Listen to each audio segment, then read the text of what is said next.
ZEE5 ಇರುವಾಗ ನೀವು ನಿಮ್ಮ ನೆಚ್ಚಿನ ಶೋಗಳನ್ನ ಎಂದಿಗೂ ಮಿಸ್ ಮಾಡಿಕೊಳ್ಳುವುದಿಲ್ಲ. ಅದು ಸಂಪೂರ್ಣ ಉಚಿತವಾಗಿ. ರಾಜು ಸರ್, ಇವತ್ತು ಈ ಹಾಡು ನೀವೇನ್ ಹಾಡಿದ್ರಿ ಇದು ಕರ್ನಾಟಕಕ್ಕೆ ಬಹಳ ಇಷ್ಟವಾದಂತ ಹಾಡು. ಅದರಲ್ಲೂ ವಿಶೇಷವಾಗಿ ಅಲ್ಲಿ ಕೂತಿದಾರಲ್ಲ ನಮ್ಮ ರವಿ ಸರ್, ಅವ್ರಿಗೆ ಬಹಳ ಬಹಳ ಇಷ್ಟವಾದಂತ ಹಾಡು. Ravi sir, JK Raju sir ಅಂತ 72ನೇ ವಯಸ್ಸಿನ ವ್ಯಕ್ತಿತ್ವ. ಒಂದ್ ಸುಮಾರು 1825 ಅಪ್ಲಿಕೇಶನ್ ಅಲ್ಲಿ 1.5 ಕಿಲೋಮೀಟರ್ ಸಾಲಲ್ಲಿ ನಿಂತು ಕೇವಲ ಕಲೆಯಿಂದ ಆಡಿಷನ್ ಅಲ್ಲಿ ಆಯ್ಕೆ ಆದಂತಹ ಪ್ರತಿಭೆ ನಮ್ಮ JK ರಾಜು ಸರ್. ಹಾಡೇ ಇವರ ಜೀವನ, ಬಂಧು ಬಳಗ. ಇವತ್ತಿಗೂ ಕೂಡ ಅವರು ಬ್ಯಾಚುಲರು, ಒಂದು ಸಣ್ಣ ರೂಮನ್ನ ಮಾಡ್ಕೊಂಡು ಅವ್ರ ಜೀವನವನ್ನ ಕಳೀತಿದ್ದಾರೆ. ನಿಜ ಹೇಳ್ಬೇಕಂದ್ರೆ ನಮ್ಮ ಪಕ್ಕದಲ್ಲಿ ನಿಂತಿರೋ ನಡೆದಾಡುವ ಒಂದು ಸ್ವಾಭಿಮಾನದ ವ್ಯಕ್ತಿತ್ವ ಸರ್. ಈ ವ್ಯಕ್ತಿತ್ವದ ಬಗ್ಗೆ ನನ್ನ ಮುಂದೆ ಕೂತಿರುವಂತಹ ಮತ್ತೊಂದು ಅದ್ಭುತವಾದ ವ್ಯಕ್ತಿತ್ವ ಅಂದ್ರೆ ನೀವು. ಸೊ ನಿಮ್ಮ ಹತ್ರ ಕೇಳಕ್ ಇಷ್ಟಪಡ್ತೀನಿ, ಈ ಹಾಡು, ಈ ವ್ಯಕ್ತಿತ್ವ ನಿಮ್ಮ ಮನ್ಸಿಗೆ ಹೇಗೆ ಅನ್ಸ್ತು ಸರ್? ಅಲ್ಲ ಸರ್, ನೀವು ಇಲ್ಲೇನ್ ಮಾಡ್ತಾ ಇದ್ದೀರಾ? ಭರ್ಜರಿ ಬ್ಯಾಚುಲರ್ಸ್ಗೆ ಬರ್ಬೇಕಲ್ವಾ? ಬ್ಯಾಚುಲರ್ ತಾನೆ ನೀವು? ನಾನು ಬ್ಯಾಚುಲರು, ಆದ್ರೆ ಭರ್ಜರಿ ಅಲ್ಲ ಅಂತ ನಾನು ತಿಳ್ಕೊಂಡಿದ್ದೀನಿ. 72 ಇದೀರ ಅಂದ್ರೆ ಅದು ಭರ್ಜರಿನೇ ರೀ. ಅದು ಈ ಅರ್ಲಿ ಆಗಿದ್ರೆ ಸರ್ಜರಿ ಆಗೋಗಿರೋದು ಇಷ್ಟೊತ್ತಿಗೆ ಅಲ್ವಾ? ನೀವು ಇಷ್ಟೆಲ್ಲ ಮಾಡಕ್ ಸಾಧ್ಯ ಆಗಿದ್ದು ನೀವು ಬ್ಯಾಚುಲರ್ ಆಗಿರೋದ್ರಿಂದ. ಮನಸ್ಸಲ್ಲಿ ಭಾರ ಇದೆ, ತಲೆ ಮೇಲೆ ಭಾರ ಇಲ್ಲ ನಿಮ್ಗೆ. ತುಂಬಾ ಚೆನ್ನಾಗಿ ಅಲ್ವಾ? ಮನಸ್ಸನ್ನ ಗೆಲ್ಬೇಕಾದ್ರೆ ಮನಸ್ಸಲ್ಲಿರೋ ಭಾರನ ಒತ್ಕೊಂಡ್ ಬಂದಿರೋದ ನಿಮ್ಗೆ ಈಸಿ ಆಯ್ತು ಅಷ್ಟೇ. ನಿಮ್ಮಿಂದ ಕಲಿಬೇಕಾಗಿರೋದೇನು ಅಂದ್ರೆ ವಯಸ್ಸೆಲ್ಲ ಮುಖ್ಯ, ಕನಸು ಮುಖ್ಯ. ಅದು ಎಷ್ಟು ವರ್ಷ ಆದ್ರೂ ಆ ಕನಸು ಆನೆಸ್ಟ್ ಆಗಿ ನೀವು ಪ್ರಯತ್ನ ಪಡ್ತಾ ಇದ್ರೆ ನಿಮ್ಗೊಂದು ಜಾಗ ತಲುಪಿಸುತ್ತೆ. ಅಂಡ್ ಈ ಜಾಗ ಪರ್ಟಿಕ್ಯುಲರ್ ಆಗಿ ನಾನು ಈ ZEE ಟಿವಿಗೆ ಬಂದಾಗ ಸ್ಟೇಜಲ್ಲಿ ಇಷ್ಟಪಡೋದು ಏನಂದ್ರೆ, ಎಷ್ಟೋ ಜನದ ಕನಸು ಆಸೆ ನೆರವೇರಿಸುತ್ತಲ್ಲ ಈ ಸ್ಟೇಜು. ಆನಂದ ಕೊಡೋದು, ಸಂತೋಷ ಕೊಡೋದು ಅಷ್ಟು ಸುಲಭ ಅಲ್ಲ. ಅದು ಈ ಸ್ಟೇಜ್ ಮಾಡಿಕೊಡುತ್ತೆ ಎಲ್ಲರಿಗೂ. ನೀವು ನೋಡ್ರೆ ತುಂಬಾ ಖುಷಿ ಆಗುತ್ತೆ. ಈ ಹಾಡು ಹೆಂಗೆ ಅಂದ್ರೆ ಒಂದು ಪಂಚೆ ತಾಕತ್ ಏನು ತೋರಿಸ್ತು.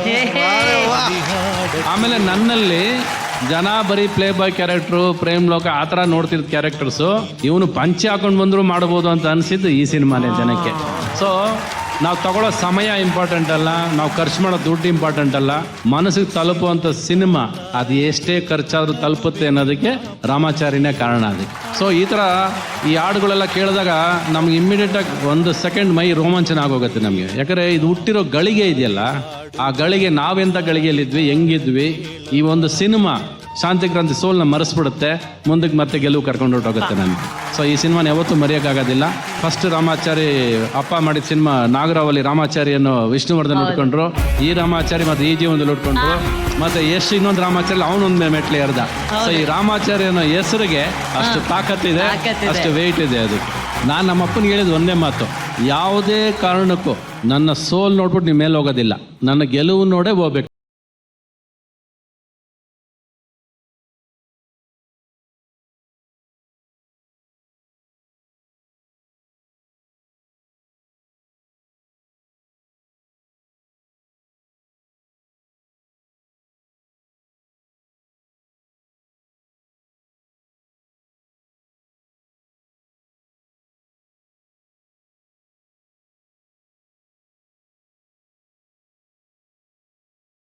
ನಾನು ಅವ್ರ ಬಾಯಿಂದ ಕೇಳ್ಪಟ್ಟಿದ್ದೀನಿ. ಅವರು ತಮ್ಮ ತಂದೆಗೆ ಕೊಡುವಂಥ ಗೌರವ, ನಿಷ್ಠೆ, ಅದು ನನಗೆ ಬಹಳ ಇಷ್ಟ ಆಯಿತು. ಆಮೇಲೆ ಅವರು ಸಿನಿಮಾನೇ ನನ್ನ ಜೀವನ ಅಂದರೆ ಸಿನಿಮಾ ಅನ್ನೋ ಮನೋಭಾವ ಇಟ್ಕೊಂಡಿದ್ದಾರೆ. ಇದು ಅಪರೂಪ ಅನಿಸುತ್ತೆ ನನಗೆ, ನಾನು ತಿಳಿದ ಹಾಗೇನೆ. ಇದು ನನಗೆ ಇದೊಂದು ಒಂಥರ ಕ್ರಿಯೇಟಿವ್ ಮೈಂಡ್. ಅವರು ಏನೋ ಒಂದು ಹೊಸದನ್ನ ಹುಟ್ಟು ಹಾಕುವಂಥ ಮನಸ್ಸು ಇರುವಂಥ ತುಂಬ ಅದ್ಭುತ ಶ್ರೇಷ್ಠವಾದ ನಿರ್ದೇಶಕರು, ನಟರು ಮತ್ತು ಮ್ಯೂಸಿಕ್ ಬಗ್ಗೆ ಅಪಾರವಾದ ಜ್ಞಾನ ಇದೆ.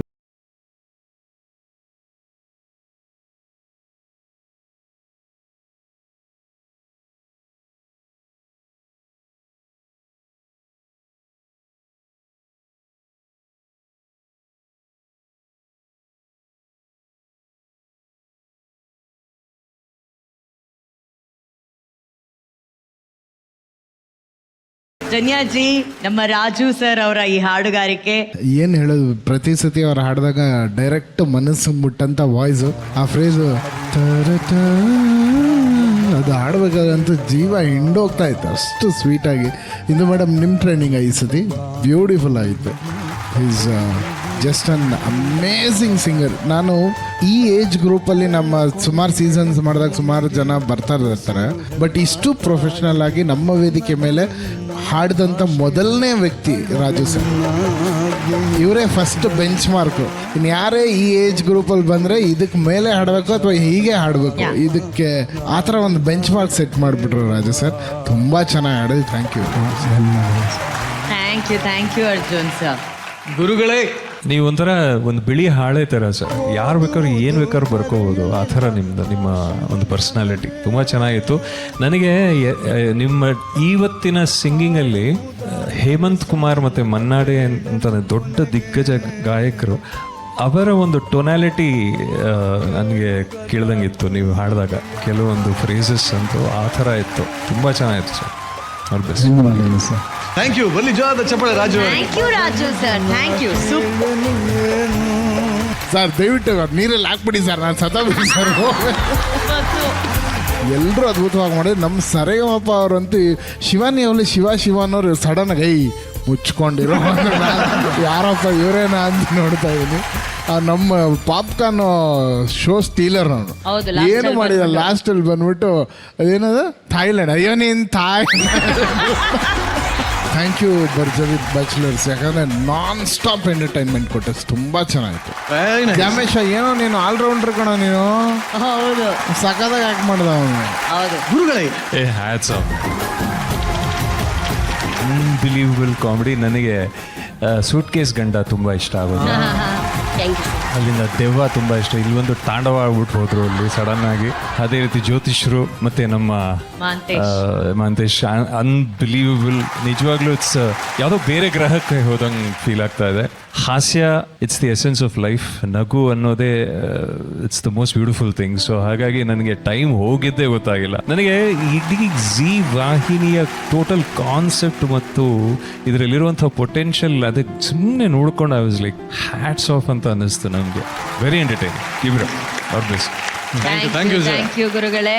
ರವಿ ಸರ್, ಮಹಾಸಂಗಮ ಅಂತ ಇವತ್ತು ಶುರು ಮಾಡಿದ್ದಕ್ಕೂ ಅದಕ್ಕೂ ಕರೆಕ್ಟ್ ಆಗಿ ಭರ್ಜರಿ ಕಾಮಿಡಿ ಮತ್ತು ಮ್ಯೂಸಿಕ್ ಬ್ಲೆಂಡ್ ಆದ ಬೆಸ್ಟ್ ಸ್ಕಿಟ್ ಶುರು ಆಗಿದೆ. ಎರಡು ಚೆನ್ನಾಗಿ ಬ್ಲೆಂಡ್ ಆಯ್ತು. ನನಗೆ ಫಸ್ಟ್ ಖುಷಿ ಆಗಿದ್ದೇನೆಂದ್ರೆ ಅವ್ರು ಆಕ್ಟರ್ಸ್ ಅಲ್ಲ, ಸಿಂಗರ್ಸ್ ಅವ್ರು ಅಷ್ಟು ಜನ. ಇವ್ರು ಅಟ್ಲೀಸ್ಟ್ ಸ್ವಲ್ಪ ಅಲ್ಲಿ ಆಕ್ಟ್ ಮಾಡ್ಕೊಂಡ್ ಬಂದಿದ್ದಾರೆ, ಬಟ್ ಮನಸ್ಫೂರ್ತಿಯಾಗಿ ಎಲ್ಲರೂ ಚೆನ್ನಾಗಿ ಮಾಡಿದ್ರು. ತಪ್ಪು ಕಂಡಿಡಿಯೋಕೆ ಆಗಿಲ್ಲ ಎಲ್ಲೂ.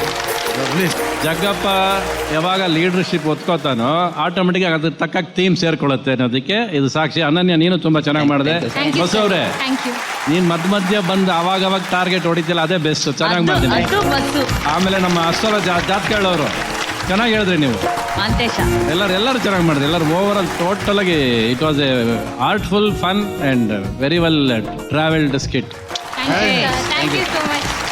ಒಟ್ನಲ್ಲಿ ಈ ಪರ್ಫಾರ್ಮೆನ್ಸ್ ಆಗಿದೆ ಒಡಿಶಾವಿಗೆ